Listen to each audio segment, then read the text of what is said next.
Hi everyone, this is Terry. Today I want to talk to you about border functions and some of the things you can do to create a continuous border so that you are able to stitch something, say, on the bottom of a hem or pillowcases where you want to have something running in a horizontal plane.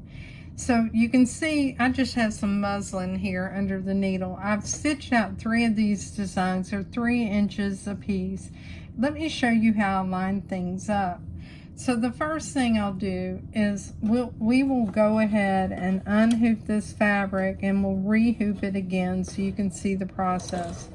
So I'll take it out of the hoop and bear with me a moment while I rehoop it again.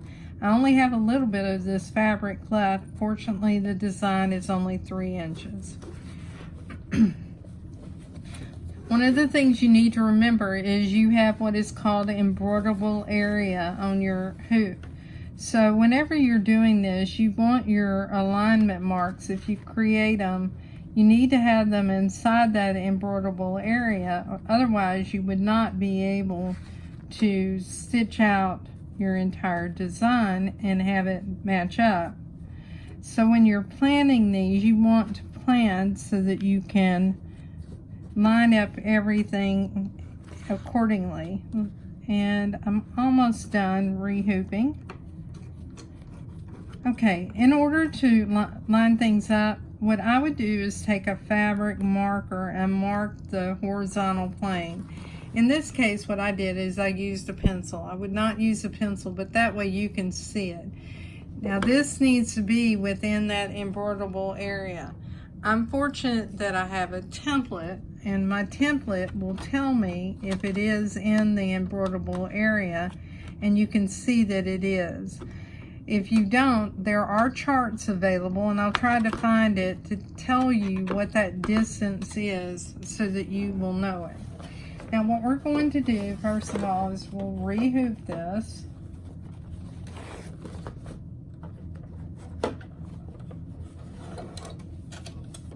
And we'll go ahead and let's look at our screen.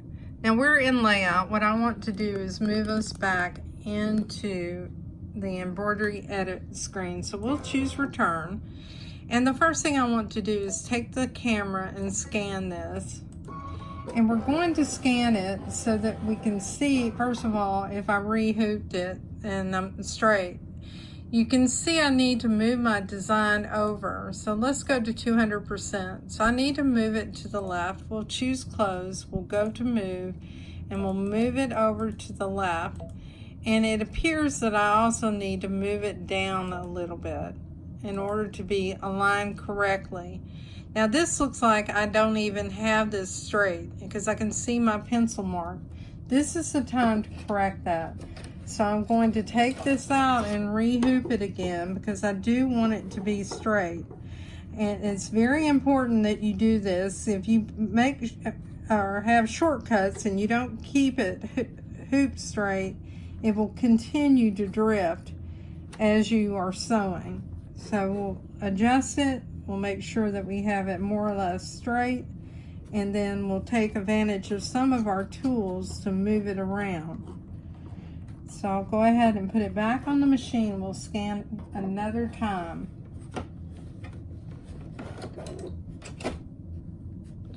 Okay, so we'll go back and scan again.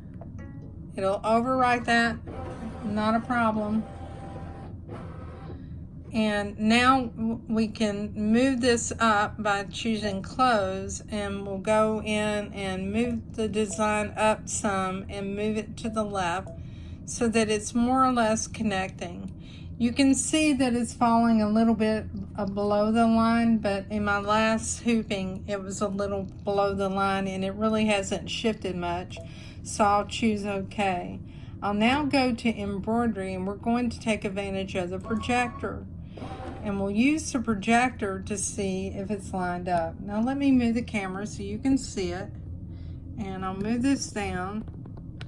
And you can see where it's projecting. And it looks like it is perfect. But we're going to also take advantage of another tool that we have to see if it's lined up correctly. To do that, let me move the camera so you can see the full screen. We'll choose OK. And we'll choose this icon here that looks like it has a square with a needle in the center. We'll choose the upper left-hand corner. This is where we're going to drop the needle to see if it drops in our alignment mark that we have. Use your needle down on the head of your machine. That's right here. And we'll use it and drop the needle, and it's perfect. So needle up. Now choose the lower left-hand corner right here. And now we'll needle down, and it is off maybe one stitch. And personally, I'm not going to worry about that one stitch, because if I adjust it up, it'll be off slightly, or I can correct it on the next hooping. So let's go ahead and let's stitch this out to see how it looks. So we'll go back into the embroidery screen, and we'll put the presser foot down and we'll stitch this design. Now, when you are stitching something like this, what happens is that it's going to stitch the first row, and then it'll stitch the second row, and at the end of each row, it's going to sound like it is another new embroidery design. It'll give you an audible sound. And you can tell we're off a little bit. But you understand what the process is to go about doing this. I ran out of fabric and trying to create a sample for you. So you heard the audible sound, and what we'll do is we'll go ahead and put the presser foot down and we'll stitch it out again. And if you go through this process several times and you don't have a camera in front of you, you're going to find that you can get perfect alignment. This is not perfect, but it's close. And depending on what you're working on, if you were making a border or making ribbon and you have enough fabric above and below, and once you remove your basting stitches and your mark across the center, no one would know. But it's also important to stay on grain. So now we've stitched this out. It will stitch the alignment marks at the end, and I'll let it go ahead and finish that up so that I can show you how I created the stitch. Okay, let's go back and let's look at how we created the overall stitch. So we'll choose return, and we'll go ahead and delete this design and choose OK.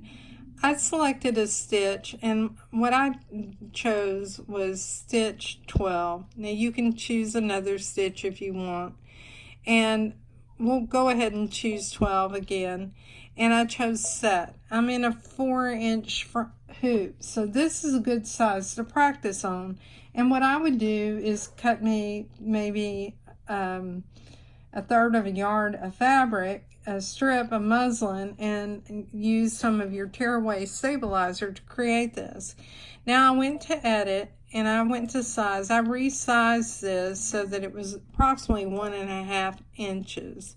And I did that by resizing it so that it was proportional. And I also wanted to make sure that I accounted for the number of stitches and density. So now what I'm going to do is duplicate that, and I am going to mirror image it and move it over. Now what I want to do is go to 200% so I can take advantage of the grid. Now this is where you can move it close as you want it, and you can move it up and down. And you can do that by going to move, and you can use the arrow functions to move your design up or down to make sure you have it aligned like you want it. Choose OK, and now what we want to do is we want to group this. So group it together, and then what we're going to do, and let me plug in my battery, otherwise